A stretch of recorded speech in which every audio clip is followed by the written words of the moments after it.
We were just on this stream a couple days ago when Giannis got dealt. We started hearing some of the tea about LaMelo, and we tried to figure it out. Would the salaries match? How could it work? And just a couple days later,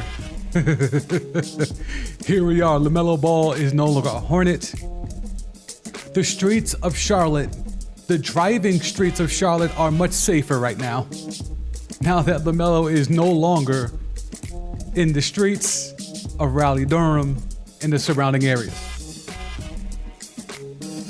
If you know, you know. Yesterday's price is not today's price. All right, come on. Let me know your instant thoughts. Let me know in the chat. Do you like this deal? Do you like LaMelo and Anthony Edwards teaming up? Let me know in the chat. Let's get it going. Hit that like button if you haven't already. Let's get it cracking. All right, faded down to bed. Musical production always done by May First Music. Support him at soundcloud.com/May First Music. All right, so let's get into the particulars of the deal. We'll start with the Naz Reid piece because I find this hilarious. We were just talking about the other day that Naz Reid was going to start at power forward for the Timberwolves, as per one of their big-time beat writers. Never mind. Never mind. See what had happened. No. It's a wrap for that. But here's the main deal. And we'll come off the overlay. All right, so you see it here. Timberwolves receive LaMelo Ball and Josh Green. Hornets receive Naz Reid, a 2033 unprotected first rounder, 3 first-round pick swaps, 3 second-round picks. So LaMelo Ball, this is essentially a bigger haul than the Heat had to give up to get Giannis. Yeah, I'm trying to think of that because it was only 3 picks in total. Yeah, this is more picks than what the Heat gave up to go get Giannis. The Wolves gave up a hell of a whole lot more. But that 2033 unprotected first-round pick, that's literally 6 years from now. 3 first-round pick swaps, 3 second-round picks. And the Wolves get help. We talked about it on the last stream, if you weren't here, with the Giannis stuff. We talked about LaMelo, we talked about Anthony Edwards had already leaked out that he is frustrated. He wants help. And we talked about how there was no shot creators. No one who you could give the ball to and create. And we talked about how, well, you can't expect Jaden Green's shot increases because the thought process was, well, they got rid of Julius Randle. That's an addition by subtraction move, right? We'll take away Julius Randle's 15 shots and we'll disperse those amongst Naz Reid and Jaden McDaniels, and that should be better, right? No, that is not how that works. So they go out there, they'd rather give the 15 shots that Julius Randle got in the black hole that he was, transfer those 15 shots. It's probably going to be a little bit more than that because LaMelo's LaMelo, but it's probably going to be upwards of almost 20 shots.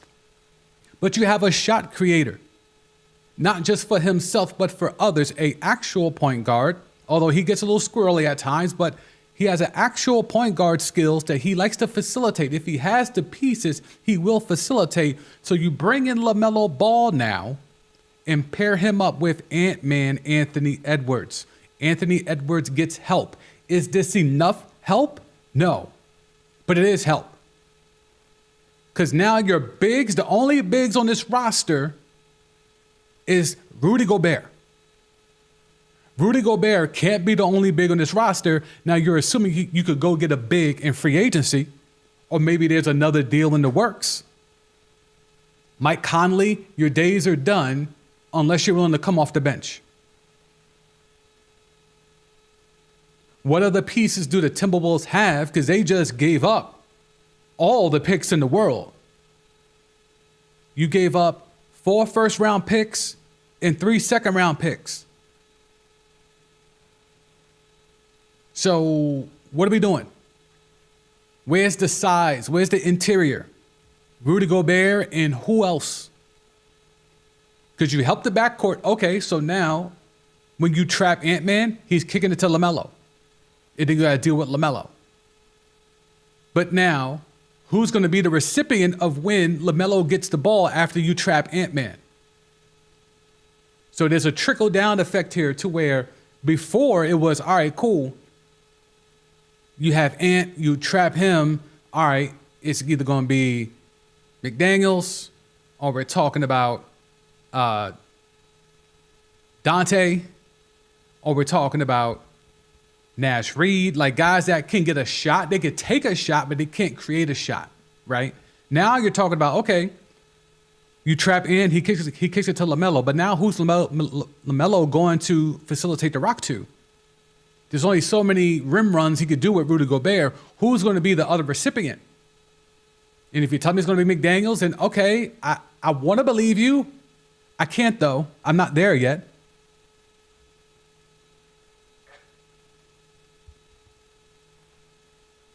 Steph in the chat, press conference going to be cinema. Oh, please believe it. Please believe it, please. It's going to be one of the ones, LaMelo and Ant on a podium together, on a dais together. We're looking at 2 of the first 3 picks in the 2020 draft.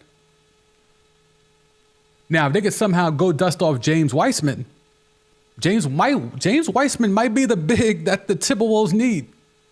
Lowest of keys. Is he officially out the league? I know he was with the Pacers, but like, if James Wiseman's available, why not just run it back? Let's get all 3 of the first round picks from 2020 and let's see what happens. They need a big. Hell, Patrick Williams just got dealt, right? Or did the Bulls decide to re-up him? Let me see. What's the last transaction on Patrick Williams? They could potentially make a space.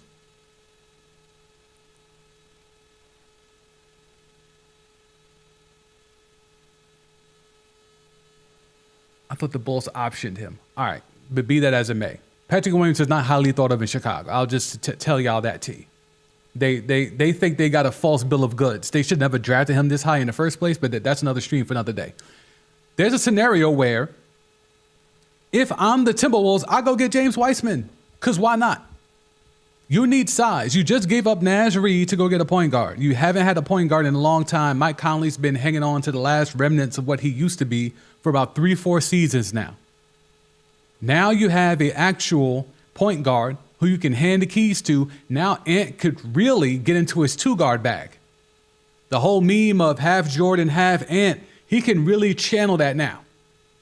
Because now he don't have to have all the pressure of bringing the rock up, orchestrating the offense, in addition to going to go be a bucket. Now he could kind of fall back into the role of, I'm going to pick and choose my spots when to cook up. Let LaMelo do all the heavy lifting of bringing the ball up, orchestrating, making sure everyone gets their touches, making sure everyone stays in rhythm, and I could just go be Ant-Man. I could just go be the killer that I am over here in the cut. This frees up pressure for Ant, and I love that for him. I'm just concerned with if you're really trying to make a move in the West, you got to deal with that 7'4", 7'5" on a good day Frenchman. And Rudy Gobert is cool, but he old as hell now. So what other size are you going to have to throw at potentially facing Wemby and to a way lesser degree, even Chet in OKC? Those are the 2 dudes you got to go through in terms of size when it comes to the West. You got to go through Chet. You got to go through Wemby. And the Stifle Tower has hung on for the last couple of years, but you can't really expect that. And right now they're trying to maximize the window, right? Let's maximize this window of Ant, especially when he's at his cheapest. He'll never be cheaper than right now. Let's maximize that window and try to facilitate a championship and still off a Larry O.B. How can you do that? You can do that by surrounding him with a bunch of talent. Again, the Knicks didn't reinvent the wheel. They might have reminded people, oh yeah, it doesn't have to be 1 or 2 dudes and just pray. We could just surround a whole squad full of lottery picks. Well, this will be taking the Knick philosophy to another level, because you would have the first 3 picks of the 2020 draft in your lineup, in your rotation, if they find a way to go get James Wiseman. At this point, why not? Because you just got rid of all the size that's left.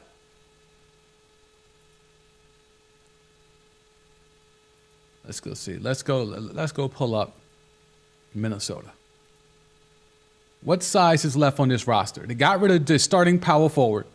They got rid of their backup big, who is a swing 4. Jaden McDaniels is not a big. Who's the big on this roster? They have a 7'3" rookie from last year, an Australian rookie, who's on a 2-way. That ain't going to work. Slow-mo's going to be a big. Who's going to be the big? Did they draft somebody last night that I'm not aware of in the first round or the second round? Let me see. Who did they draft the last couple nights? Joshua Jefferson. Is he a big?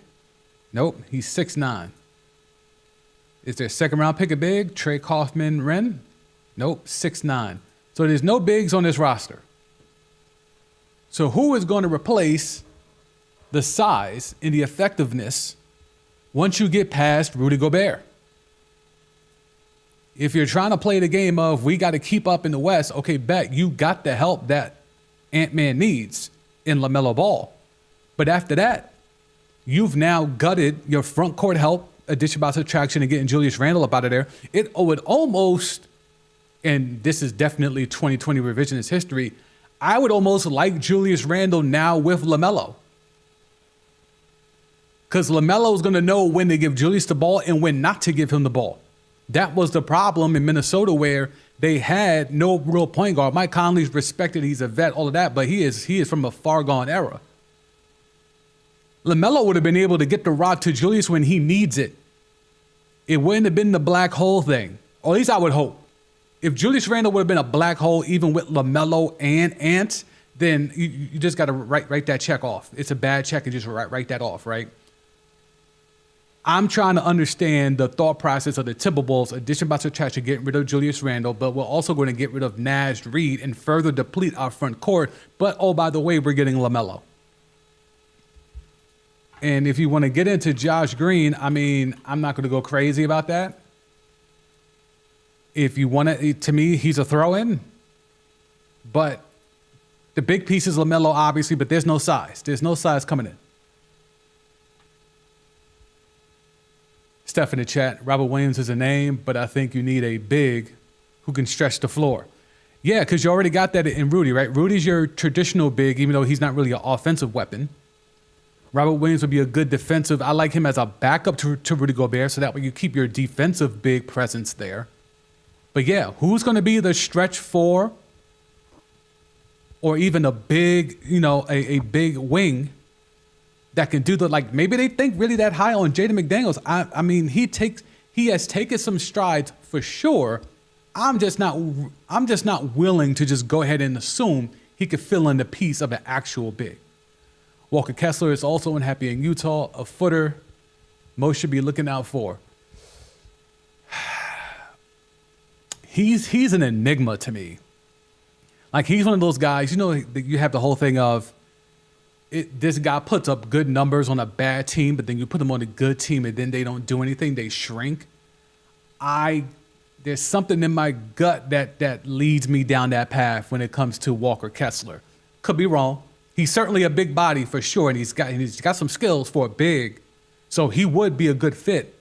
But that's kind of where we're at with it, because your starting lineup or your starting rotation, over half of it is gone. Your top 6 players, because Dante's going to be out, if not for the whole year, the majority of the year. You traded Naz Reid, and you traded Julius Randle. That's 3 of your 6 rotation guys. Like, that's 3. You have your 5-man starting lineup, and then your 6-man. Half of that is gone. I guess you bring in LaMelo to replace, but interesting. It's a very interesting thing, man. I like it as the optics of we're trying to get Ant some help. I like it from that POV. But in regards to, is this a move that will shake up the West? No. Is this a move that makes Ant feel secure about the organization's commitment to winning? Maybe. But it could also just be a move to make a move. Like, I think they could have ran it back with just an addition by subtraction nonsense, and they still could have won 50 games next year. Now you're bringing in LaMelo, but you're depleting your front court. And let me see. I'll come off the screen and see if we could get some potential NBA free agents.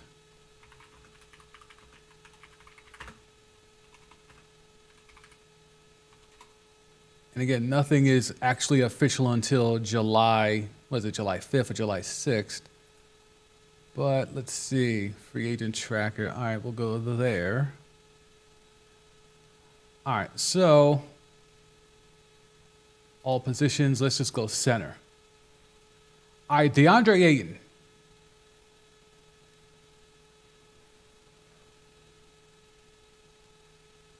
Let me know when y'all see a name y'all actually care about besides DeAndre Ayton. Zach Collins, Andre Drummond, Jalen Duren. Jalen Duren, he tanked his own value so crazy.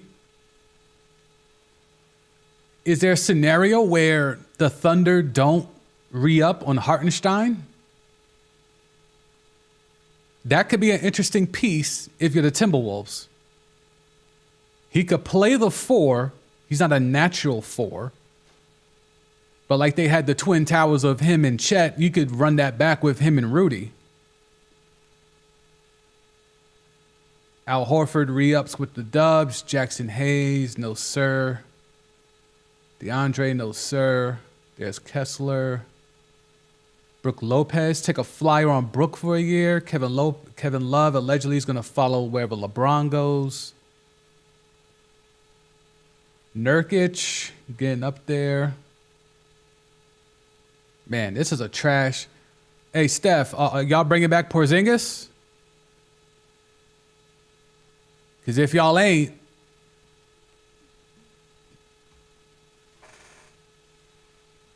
if the Dubs are letting Porzingis walk out the door, if I'm the Timberwolves, shit, if I'm the Heat, I wouldn't be mad at that. Replacing Naz Reid with Porzingis, yes. There's always injury concerns when it comes to Porzingis, yes. But when he's healthy, I like him a lot better than Naz Reid. In terms of a rotational guy that you need to depend on, I wholeheartedly am way more confident in depending on the Latvian world star Kristaps Porzingis in a deep playoff run than I am Naz Reid.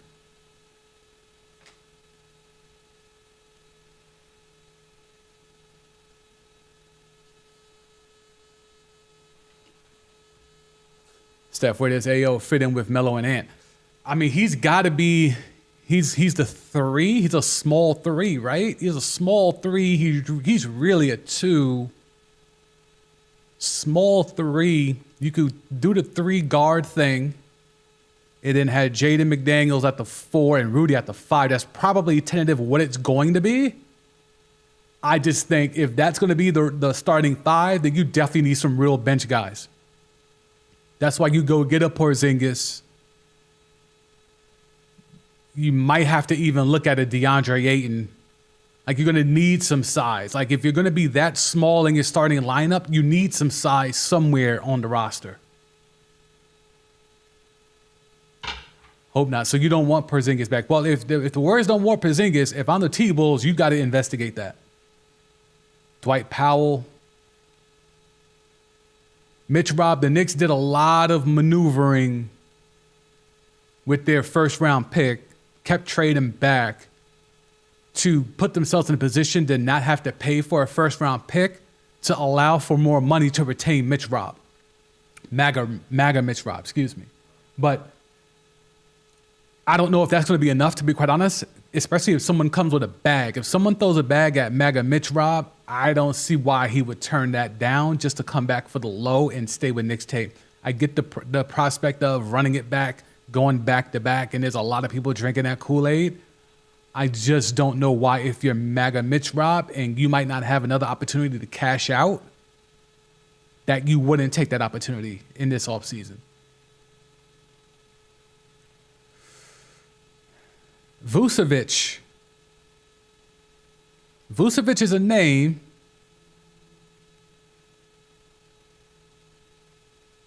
Man, there's not a lot of good bigs out here. There's not a lot of good bigs. Like Miles Turner is available. I don't know if the Timberwolves are going to swing a trade. Now, that could be the type of big that Steph mentioned in the chat. Talking about a big that could stretch the floor. We know Miles Turner can't do nothing in the paint, but we know he can shoot the three. He'd rather shoot the three. And if you pair him with LaMelo and guys that can drive and kick, and even AO to a certain degree, having a guy like Miles Turner out there, because we know Rudy Gobert is not going to be shooting no threes. He's going to be down in the paint. So now you're bringing a Miles Turner, even though I'm not a big fan of Miles Turner. There's a scenario where that becomes effective, where he could do the thing that he wants to do. In Indiana, he developed under their watch. So they didn't really want to get at him for not developing into what they thought he could be. He developed into what he wanted to be. Then he wanted to go run with Giannis, and then he learned right away, oh, y'all want me to go get boards? That's not my game. I want to shoot threes. I think I'm Cat. I'm like low budget. I'm great value Cat out here. And then that didn't work out.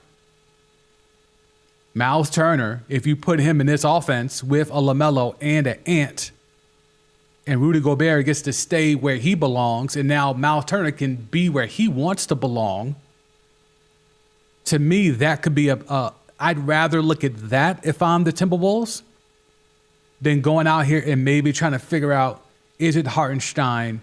Are we going to roll the dice on a Jalen Duren? Porzingis with his injury history. DeAndre Ayton and just his ineffectiveness everywhere he's gone. Like, DeAndre Ayton is such a enigma. This man has had Luka, the point fraud, D-Book, LeBron, and he still can't figure it out. He still can't do no more than just rim run. Disgusting waste of talent. Absolutely disgusting waste of talent. But this is the deal. LaMelo for Naz Reid, a 2033 unprotected first rounder, 3 first-round pick swaps, 3 second-round picks. Hit the chat. Steph in the chat. Do the Wolves reach out to the Magic about one of the Wagners? Well, I think we saw one of them on this list, right? I think Morris is available, or Morgan. Moritz is available. He's a free agent. I don't know if you're going to take the worser of the Wagners, but he's close to a footer, right? Is he 6'10"? 6'11". So he's close to a footer. But he's more of a traditional big. You want the other one. Was it Frank? Or Franz Wagner? You want that one. That one's got way more ability, but he's going to cost you a lot more if you're trying to flip. I think they might have already re-upped him. Let's get the spot track up. Let me come off the screen. We can do spot track.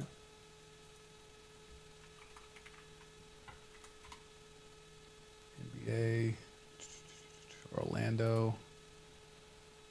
All right, back on the screen.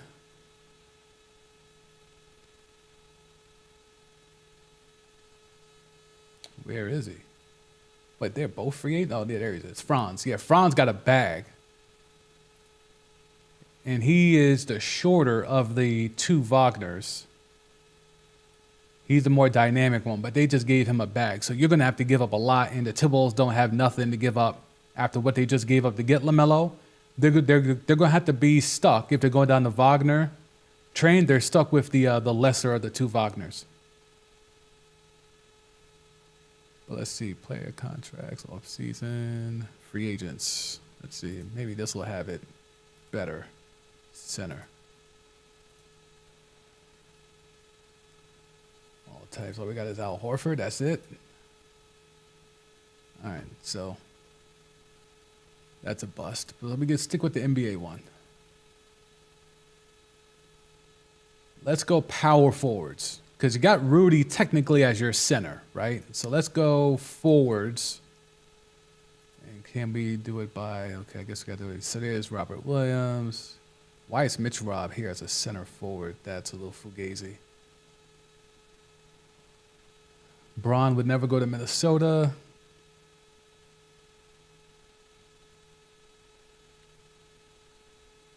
I don't see a lot of. Well, let me sort by points. Let's find some reputable.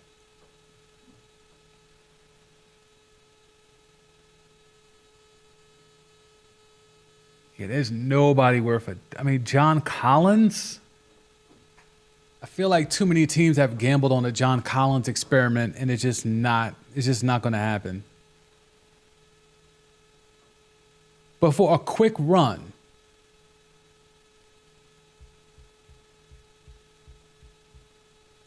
I don't know. I don't know about John Collins.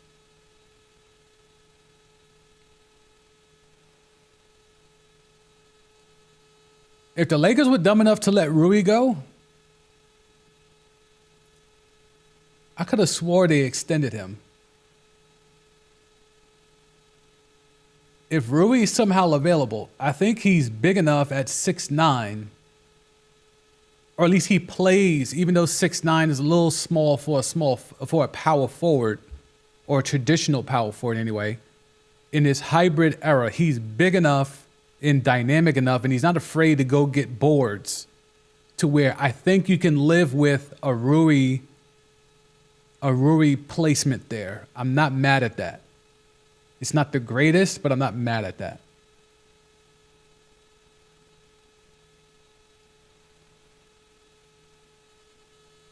Yeah, there's just not a lot to do. Like, you want to roll the dice on Tobias Harris? I wouldn't.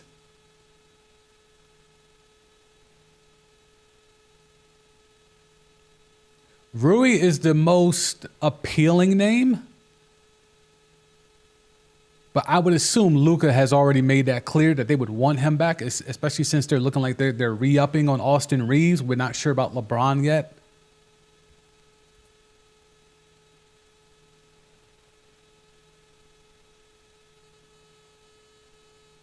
Yeah, there is slim pickings out here in free agency. I don't know who the Heat are going to get to fill out that roster looking at this list.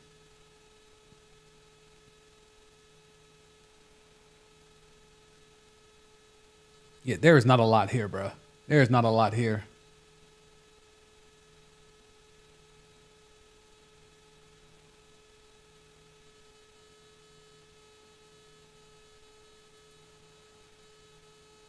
I was about to say, does Mamadou have size? He's 6'9". Are they going to depend on Mamadou?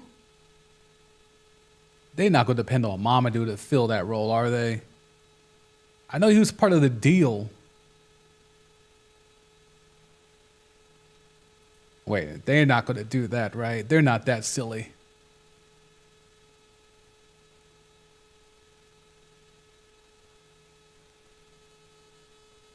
Yeah, I'm not sure. It's gonna be really difficult. Since you're talking potential NBA free agents, what do you think happens with Kawhi? Kawhi is an enigma. There's a lot of things happening there. There's a lot of legalese that's happening there. There's a lot of the league doesn't want that story to. Pablo Torre did a lot of great work just getting the initial story out there. There hasn't been a hell of a whole lot since the initial burst of, oh my God, this is what they did. It looks fugazi. The league could be in trouble. The team could be in trouble. The player could be in trouble. Like, there's been some updates since then. He's done more reporting since then, but it hasn't been as polarizing as you would think. It hasn't been as scandalous as you would have thought, where a team allegedly openly colluded to retain one of its players or to go out and obtain a player essentially through money laundering. Because if you take down the Clippers, okay, it wouldn't be the first time. So you void the contract. Cool. Clippers lose Kawhi. That hurts the Clippers. But then what do you do with Kawhi? Because Kawhi, whether he wants to admit it or not, is complicit in this. And if not him, if he has the plausible deniability, then Uncle Dennis, for sure, bare minimum, is going to be implicated. So now, what happens to the representation of the player? Because if Kawhi could just be free nearly and just go sign somewhere else, what's the punishment for Kawhi?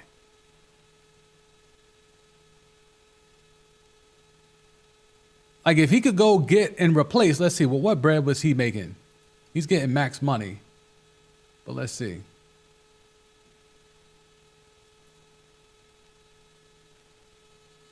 If you void out Kawhi's $50 million that he has remaining, okay, he probably can't get 50 mil from a team in free agency.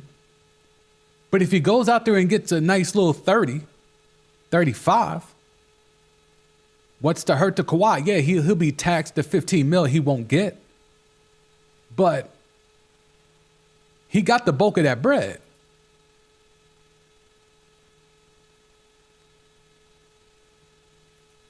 So it's a dicey thing for the league because at minimum you want to come down on the team for circumventing the cap, circumventing the free agent system, tampering. They did all the things. They checked all the illegal boxes you could in acquiring Kawhi Leonard. But you then can't make it seem like the player and his representation had little to no knowledge of this. Clearly, a number was told to the Clippers and they didn't have it. If they could have afforded it, they wouldn't have had to do the fake tree planting and all that nonsense to make it happen. So they didn't have it. They had to communicate to Kawhi's people, hey, we don't got it. And probably counter with a lower number. And Kawhi's people probably were like, no. The price is the price. What Fat Joe say?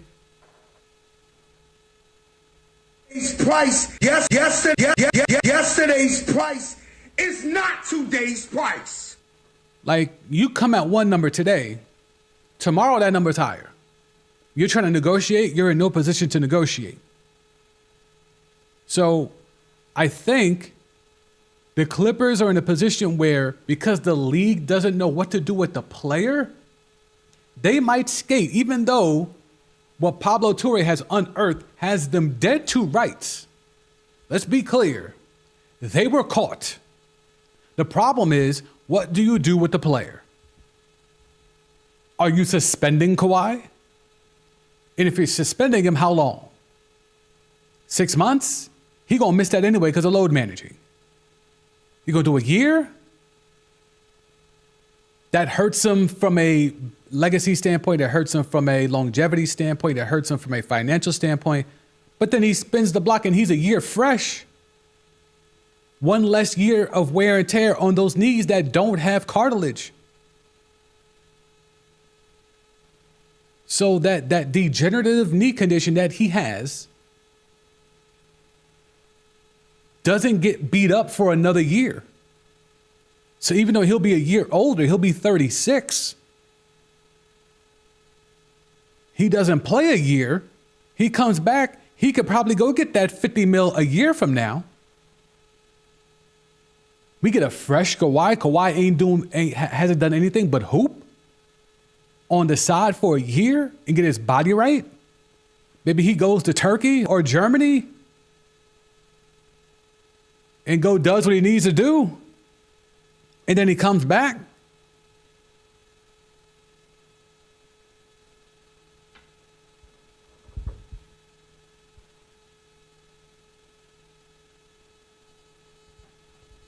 Patrick in the chat, what's good? Tobias Harris to the Timberwolves, is that a thing? Is that what's happening right now? I was going to talk about Jaylen Brown, but we can wait on that. Is Toby signing, or they're flipping Toby?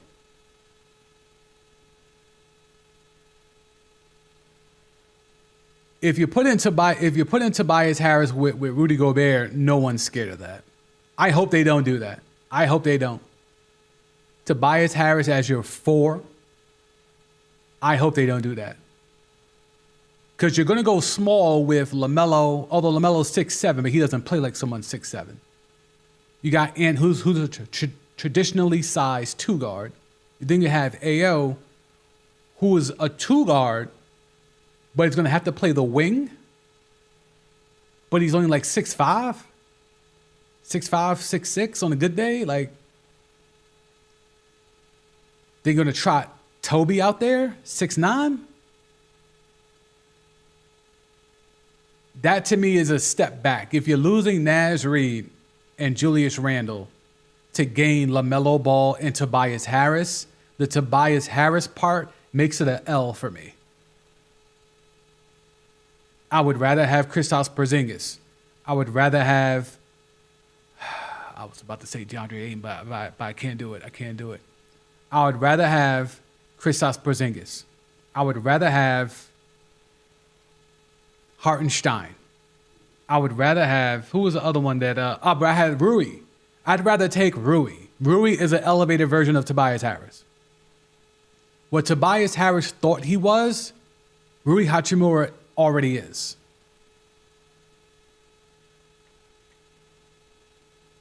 You think the NBA will actually do it?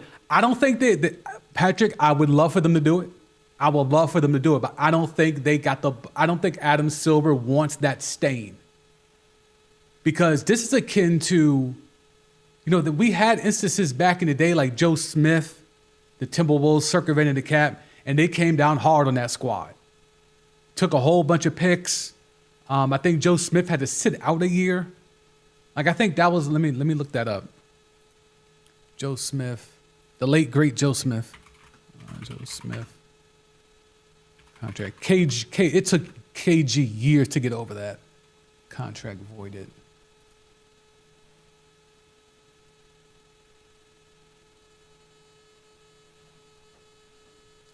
Yeah, see, we'll let AI give a quick summary of it. Yeah, David Stern voided all 3 of Joe Smith's contracts with the Timberwolves in 2000 after uncovering an illegal secret agreement designed to circumvent the salary cap. The penalty severely impacted both the player and the franchise. Smith lost his bird rights, forcing him to leave Minnesota as an unrestricted free agent and played 3 additional seasons elsewhere to re-earn them. He subsequently signed a 1-year deal with the Pistons before returning to the Timberwolves on a legal 6-year, $34 million contract in 2001. The Timberwolves were fined $3.5 million, stripped of 5 future first-round picks, though 2 were later returned, and the owner was suspended from team operations until 2001. So the owner got suspended a year. The team was stripped of 5 future first-round picks, although really only ended up being 3. They were fined $3.5 million. Joe Smith lost his bird rights, but someone like Kawhi doesn't care. Like, his bird rights he's already maxed out so many times. He could lose his bird rights and it really wouldn't matter. So it's a little bit of a different scenario, but yeah, Joe Smith was able to go play somewhere else, but he couldn't get a bag that he wanted. He basically just had to go play somewhere else for a year, and then he spun the block. I don't think that's going to happen with Kawhi if the league actually does it. If the league were to actually do it, I don't see a scenario where they allow Kawhi to circumvent the cap, Uncle Dennis to circumvent the cap, Steve Ballmer, Lawrence Frank to circumvent the cap. They all get popped for a year, stripped of some future picks. Like, what picks do the Clippers even have? They're still giving away picks for the SGA Paul George trade. They don't even have picks to surrender. They're giving away picks in 2040. Like, what picks are left?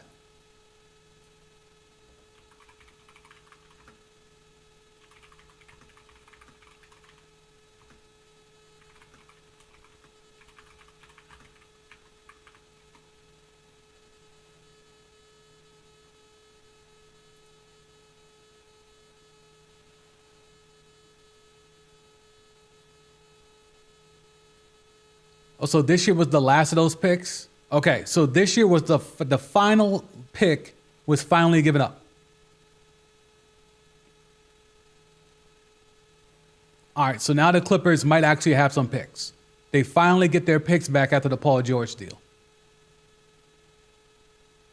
All right, so now let's see. Clippers first-round picks. First-round pick capital. First-round draft pick capital. And this is all AI, so, make of it what you will.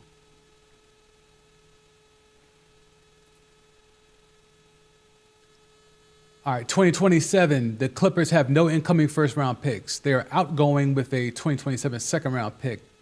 They have an outgoing 2027 first-round pick to OKC or Denver with a swap. So they don't even have their 2027 because that could be swapped.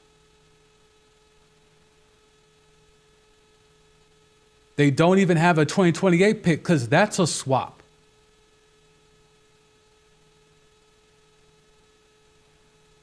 They have an extra pick coming in 2029.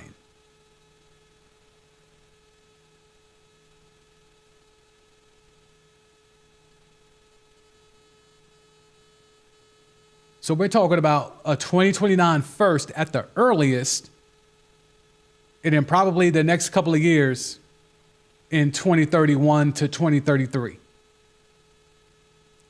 So if Adam Silver were to do it and you want to run it back like how David Stern did to Minnesota, you're taking away 5 years of picks.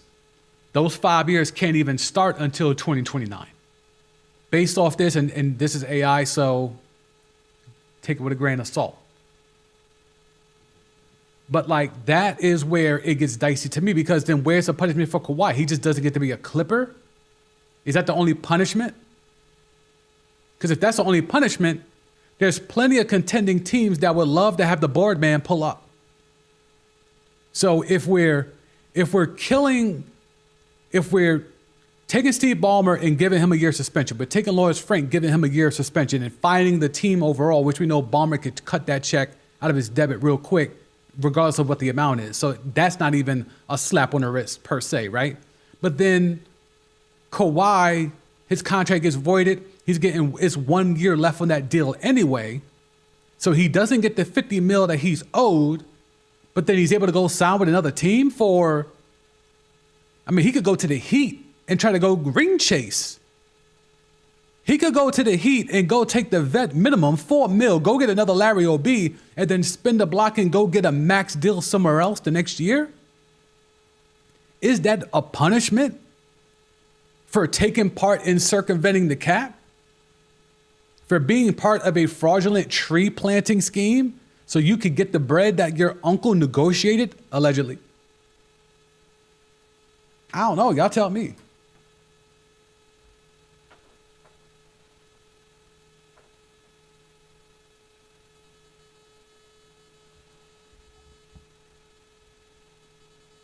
Yeah, Joe did. So wait, did Joe Smith not even play that 1 year with the Pistons? Did he not even play that 1 year? Who has a better chance of getting Jaylen Brown? Yeah, I've been wanting to talk about that. Let's see if we get that back up. I don't know. Boston wants a big, allegedly. Let me put that back up on the screen. Boston wants a big, apparently. Y'all just saw the list of bigs in free agency, so you see why the Celtics want to trade Jaylen Brown for a big. Obviously, Giannis is a big, but what other big can they get? What other big is legitimately available that they could get that's making max money? That is, and I think we talked about this on the stream the other day in terms of who's available that is of the level of a Jaylen Brown who can help Tatum. You may want to move on from Jaylen Brown for whatever reason. But you're moving on from Jaylen Brown to help Jason Tatum. What big that is available that's not Giannis now is good enough to be sufficient help to help Jason Tatum? We would have to comb every roster in the league because I don't know who that big is. Or let me go to... Come off that. Oh, nope, don't want to show that. All right, let's go to... Where's Spot Track? Contracts, active contracts. Let's go positions. They want a big, right? Let's go by center. All right. Show me who's available. Is Chet available? I think he should be, but I don't think Presti is on that type of time. Sengun? Would you trade Jaylen Brown for Sengun?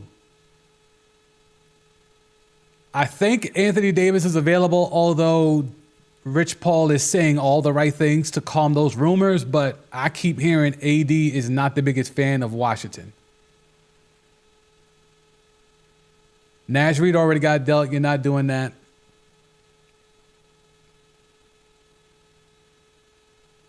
Find me the big that's worth trading Jaylen Brown for that can also help Jason Tatum. We'll go to power forwards. I've heard some talk about Evan Mobley, but the Celtics and the Cavs, they're not going to do that. Paolo? Scotty Barnes is an interesting name. I feel like that's just trading for a lesser version of Jaylen Brown, though. Would you roll the dice on a Zion? Or Sabonis? What about Sabonis? You can always steal off on the Kings as an organization. Would you be willing to give up Jaylen Brown and some picks for Domantas Sabonis? That's a big that I could see potentially helping Jason Tatum.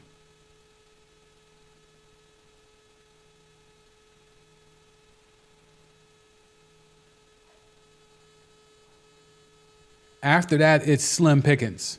Unless you're obviously talking LeBron, but that's not going to happen. I mean, if you're telling me you're going to trade Jaylen Brown, I mean, if you're trading Jaylen Brown for Sabonis, I still got to give up a pick? I shouldn't still have to give up not a lot of picks. So they were going to give up, what, 2 first-round picks in that alleged deal? The offer that they had on the table to go get Giannis was Jaylen Brown and 2 first-round picks for Giannis.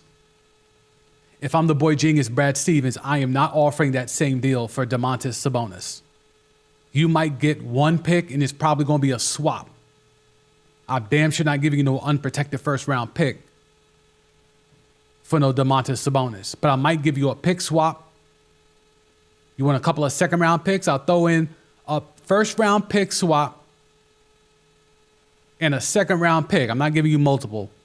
1 second-round pick, 1 pick swap in the first round, and Jaylen Brown. Give me Sabonis. Would any of y'all do that deal? And is that sufficient help for Jason Tatum? Because clearly, if you're moving on for Jaylen Brown, then you're signaling Tatum's the guy. So Tatum could go back. He doesn't have to play the 4. He could go back to being like a 3 or a big 2 since he think he Kobe. He could go back to playing that position. And then you got Sabonis anchoring the paint. But he has some ability where he can take you outside. He could even do some point forward stuff. You could do some dynamic things with a Domantas Sabonis. But are you willing to move off of Jaylen Brown for that? Y'all let me know.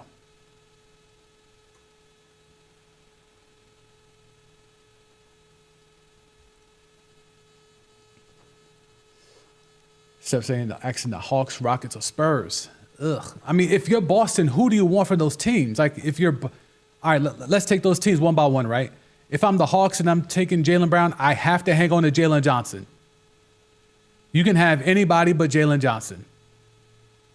Take CJ McCollum and, to make the salary work, and then whatever other youngins that's not Jalen Johnson, I'm fine. Who else you had up there? Rockets. If I'm Rockets, you're talking Sagoon. I'll listen on Sagoon. You're not getting Thompson twin. Maybe Van Vliet. I don't know if you want Van Vliet, but if I can hang on to Sagoon and surrender Van Vliet, I'm not mad at that. And if you're the Spurs, who makes money? The Celtics are not taking back De'Aaron Fox. I don't know who else is making money to make the salary work. Patrick said no picks at all. No picks at all if you try to get Sabonis, just straight up. Jaylen Brown for Sabonis.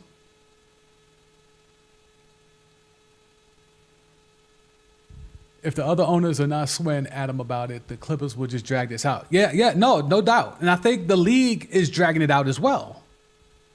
Because, look, this has been done before. The Clippers just did it, or at least they just got caught. Like, there's been a lot of circumventing of the salary cap in nefarious ways. One day we can have those conversations. One day when I have a paywall and we can have some real talk conversations, we can have that talk. But like, there's been tons of circumventing the cap. The cap is circumvented every single year. There's people's whole professions whose job it is to know and learn different bylaws and loopholes of how to circumvent the cap. So this isn't the first time since Joe Smith that a team has circumvented the cap. I can guarantee you that.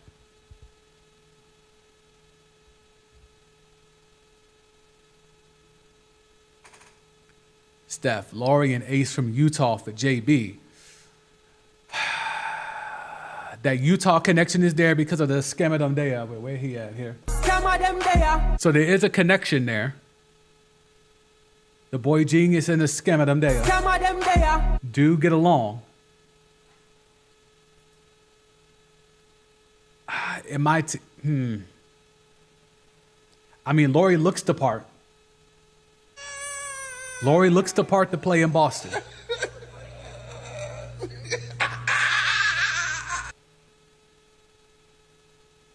I don't know if that's enough. Like, the Ace piece is intriguing. I don't know. Like, again, unfortunately, teams are trying to like stack up. You have to beat the Knicks, right? You have to go through the Knicks. That's the prevailing thought. You got to go through the Knicks now. The Knicks have a bunch of lottery dudes. They have a bunch of big wing lottery dudes. How do you combat that? You could combat that with size or having your own bunch of big wing lottery dudes. And Laurie fits the part. Ace is a piece to go along with Tatum. It doesn't ring off. Like, having Mikal Bridges and OG Anunoby is an embarrassment of riches from the wing position. They both can go be buckets. They both can lock in defensively. That's not easy to obtain. Being that now you have Jason Tatum, who is a scorer but can play defense. You currently have Jaylen Brown, who can be offensive and lock in on defense, but now you're trying to flip that. So you're going to lose that dynamicness. How do you replace that to be able to go toe-to-toe with a team that's walking out there with Karl Anthony Towns, Mikal Bridges, OG Anunoby? That's a very formidable front line. How do you combat that when all you got is Jason Tatum? And you're rolling out here with a Vucevic in the year of our Lord, 2026. That ain't going to work.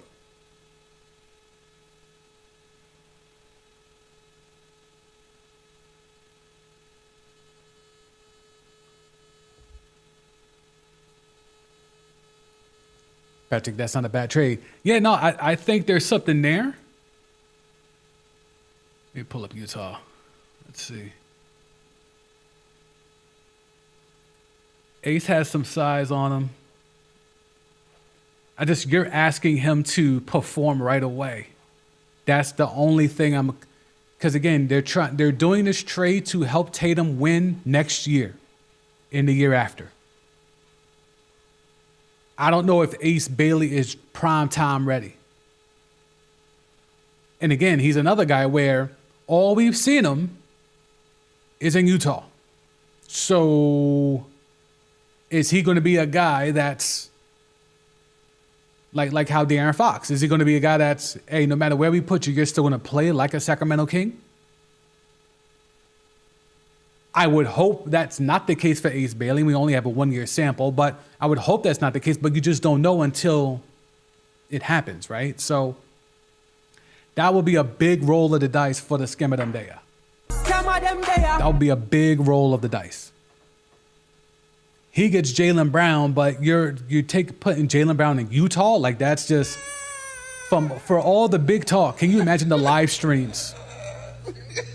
Can you imagine the Twitch streams if Jaylen Brown was in Utah? You think he's a revolutionary now. You think he's FBA now. A couple of weeks in Utah, those streams are going to be, he might have Umar on as a co-host. Like, it's going to be, I don't think the Scamadumdea will do it.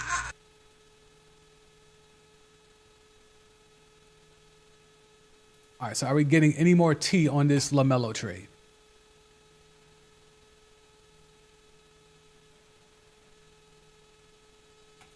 All right, they're already trying to, the Hornets projected starting five. How miserable is this?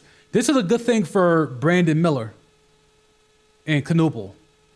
This is good for them because now they get a chance to shine. And there's a lot of optics when it comes to LaMelo. Let's also be clear on that, right? LaMelo's very polarizing. If you only look at him from a basketball perspective, you love him. When you add in all the other stuff off the court, and you know that's what these owners and these PR people and these front offices focus on, maybe a little bit too much, but it is what it is. They focus heavily on what LaMelo is off the court. And his reputation was oftentimes validated by his behavior off the court. They were trying to clean up their image. Brandon Miller, I mean, look, he was in a murder case, but they still took him. So we can't even go that crazy. But allegedly, Knuble, they want him to be the face. And if you look at him, you see why they want him to be the face. Right? We don't play dumb on this stream. But if you're going to do that, then you need to get rid of LaMelo. You get rid of LaMelo, but the package you bring back is Naz Reid and a bunch of picks. That's a hell of a way to clean slate. That is a going backwards move because Brandon Miller now has the rock, right? Brandon Miller has the rock. Kobe White, depending on what you think there, it's fine. But like, the main thing is creating more opportunities for Brandon Miller and Knuble to cook.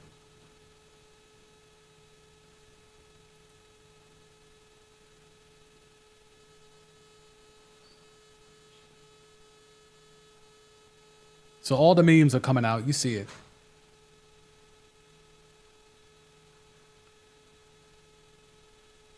All right, we'll go by NBA Central one last time. Appreciate y'all for being there in the chat. Patrick in the chat. Utah was sitting Ace towards the end of the season to tank, but he was killing when he had time. Yeah, that's the thing. Like I have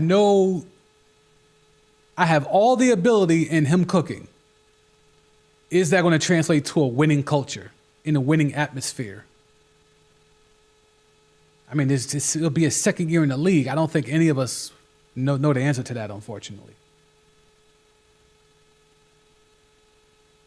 They kept Miles. I told you. I mean, yeah, so that's the thing. All the reputation stuff that came with Miles off the court, like all the stuff off the court. Brandon Miller, what he was involved in off the court. Miles, what he was involved in off the court. But somehow LaMelo's stuff off the court was too much. Okay. Whatever you say.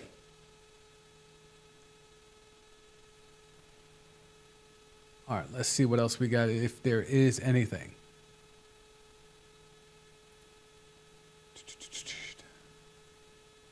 No, everyone's kind of quiet. If everyone's quiet, then we might go on and get up out of here, but I appreciate y'all for pulling up. Just went, oh, here's the cap. I don't think any of us really care about the Hornets and their cap. There's $75 million in room below the luxury tax line. But what about for the Timberwolves though? Does he have that? The Hornets reduced their payroll by $21 million by trading LaMelo Ball and Josh Green for Naz Reid. Josh Green for Naz Reid is a clean salary match, allowing them to create $40.8 million trade exception for Ball. They also have 12 future first round. Okay, Hornets. Okay, so now we're getting some more tea in regards to why the Hornets might have done this. Outside of just getting rid of LaMelo and clearing the deck for when they're going to have to re-up on Brandon Miller and Knuble down the line. 12 future first round picks through 2033.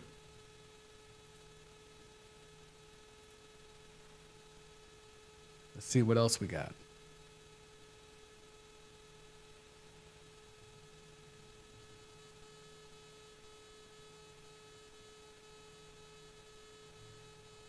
And just like we talked about, this is exactly what we was talking about. They have no size, right? We could be looking at a LaMelo, Ayo, and Jaden Gobert as a starting lineup. That's exactly what. See, we know ball over here. Okay? We don't need the blue checks and all that stuff. We know ball over here.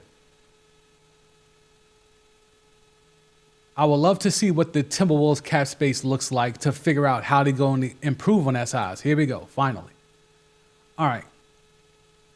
The Minnesota Timberwolves cap situation after trading for LaMelo Ball.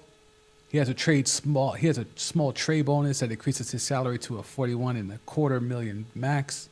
They have $11 million under the second apron to fill 4 roster spots. They no longer have the $33 million trade exemption. So they're in a worse position financially than the Miami Heat after the Giannis deal. Miami has $18 million under the second apron cap for 4 roster spots. If you're going to be this cash strapped, would you rather have Giannis or LaMelo? I mean, you had to do it because you know that Ant-Man trade request was coming. You know that Ant-Man trade request was coming if they didn't do anything. They tried to spin the narrative of addition by subtraction by getting rid of Julius Randle, but they had to do something substantial. But this is at a pretty steep price. I still think the Giannis deal is a steal for the Heat. I do not think that for the Timberwolves here getting LaMelo. I do not think that for them. I think this is a big swing. Giannis is proven champion, from a back-to-back MVP, all from a depoy, all the stuff. LaMelo, we all know he nice. We all know he nice. Ain't no one on this stream saying he not nice. But the issue is he worth mortgaging your future? If you're building a super team, how many players would you pick before you get to LaMelo in crafting a super team? Every roster is trying to craft a super team because even though on paper it doesn't look like one, the Knicks, in terms of roster construction, they have a whole bunch of dudes that you can turn into a super team, right? A super team of wings, anyway. Now you're trying to combat that. How do you combat a super team of wings? The Timberwolves are going to try to do it through backcourt help. The Celtics are trying to do it with front court help by trying to get a big for Jaylen Brown. How do you fight back? It's a copy and paste league. We know that. How do you fight back? This is a huge swing. The fact that they have only $11 million for 4 roster spots.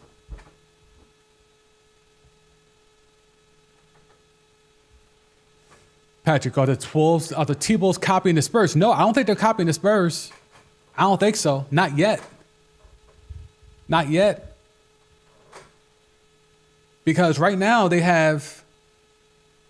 Oh, you mean in terms of the small ball, and then you have Wemby as your 5, so that they have Gobert, they're 5, and they just have 4 dudes. Okay, let me look at it from that standpoint. If I look at it from that standpoint, yes, but it's not even as good. Like if I look at it from that standpoint, in terms of they're going to run a bunch of guards, maybe one quasi big wing, and then Wemby, I guess, but that ain't impressive. Let's look at that last game.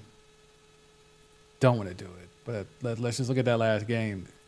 Are they running out with just 3-4 dudes?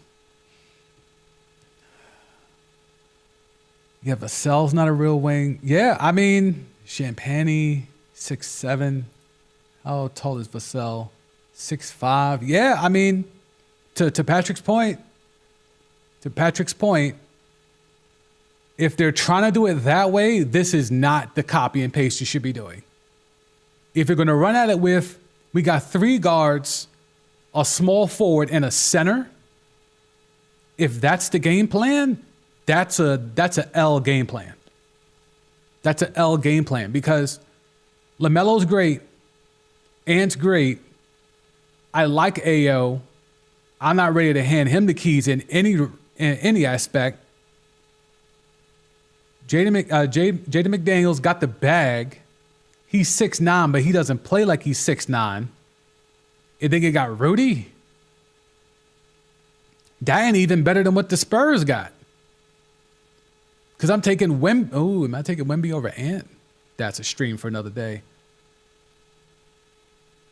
Those two, in theory, could cancel each other out. They're both equally they're both at the same level of good for what they do. So that to me cancels them out. So then who is the next guy? I'd rather roll with Stephon Castle and Dylan Harper as a combination than just LaMelo and AO. And I'm saving a shit ton of money in the process. So if they are copying the Spurs, I think that's a L maneuver. But good point, Patrick. Good point. If that's what they're doing, mid as hell. Because you still got Rudy Gobert. Like let's not act like y'all don't have Rudy Gobert. Like Rudy Gobert, for as much as we trashed Wemby, we still know Wemby is Wemby. Problem is we know Rudy is Rudy. Like we're not fooled at all. We're not fooled at all at what Rudy does. Interesting. Let's spin the block one more time, one more again. Is there anything else we can unearth before we get up out of here? Keith Smith, you want to check in on that? Nope.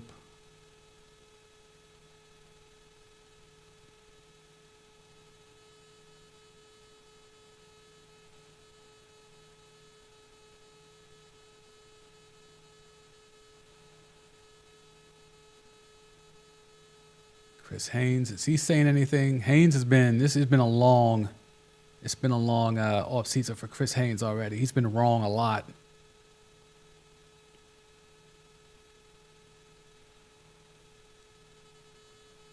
All right.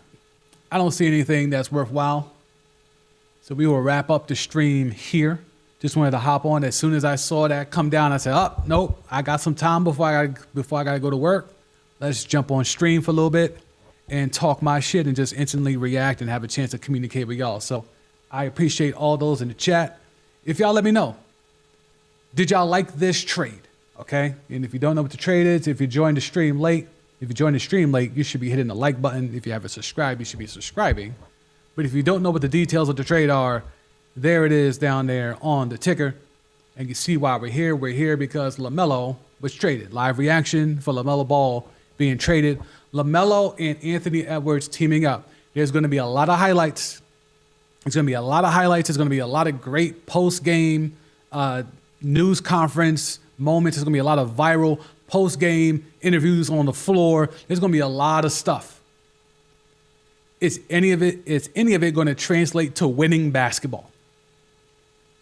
I think the Timberwolves won, 50-something games last year? Timberwolves won, 49 wins last year.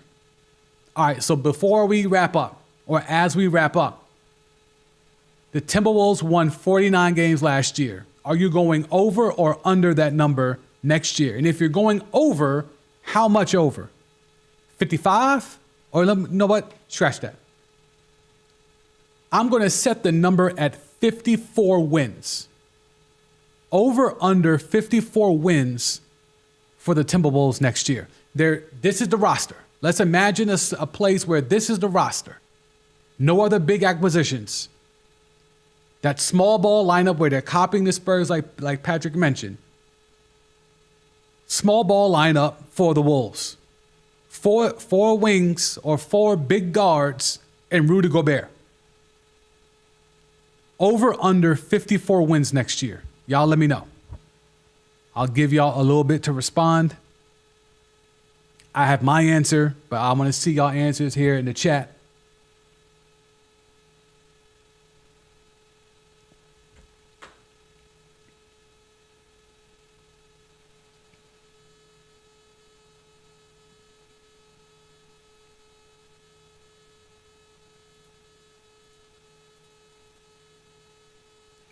Over under 54 wins for the Timberwolves. Even if you're watching this on a replay, you can jump down in the comments And if you're part of the replay gang, go ahead and do that down there in the comments as well.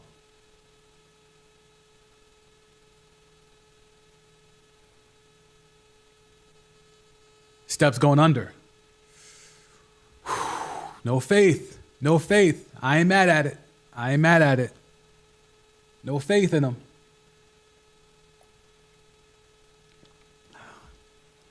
I think it's going to be interesting. I want to say over,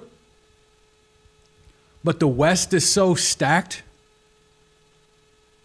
You still have the LeBron domino to drop, whether he remains in LA or comes back to the East. So there's a few more dominoes left to play. But yeah, if we're standing right pat right now, it's going to be tough. Over 54 wins is going to be tough.